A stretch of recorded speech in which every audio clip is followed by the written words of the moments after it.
सद्गुरू सांगतात की देव इतका वेडा नाही. अगरबत्ती लावल्याने आणि नारळ फोडल्याने आणि घंटा वाजवल्याने तुमच्या सर्व इच्छा पूर्ण करेल आणि आयुष्यातील सर्व दुःख दूर करेल.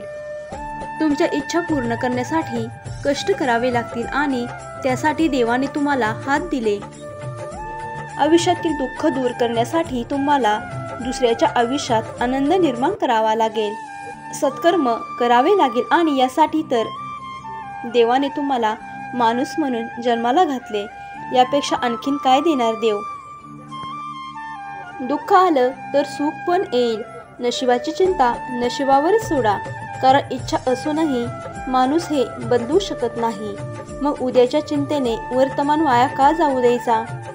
तुम्हाला देवाकडून काही मागायचं असेल तर नेहमी तुमच्या आईची स्वप्ने पूर्ण व्हावीत अशी प्रार्थना करा.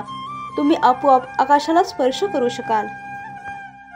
जप आणि जप दोन्ही शब्द दिसायला सारखेच आहेत, पण उच्चारायला वेगळे आणि त्याचे अर्थ एकदम भिन्न आहेत. परमेश्वराचे नामस्मरण म्हणजे जप आणि स्वतःला सावरणे म्हणजे जप. तरी पण त्याचा संबंध खूप जवळचा आहे. आपण भगवंताचे नाम जपतो.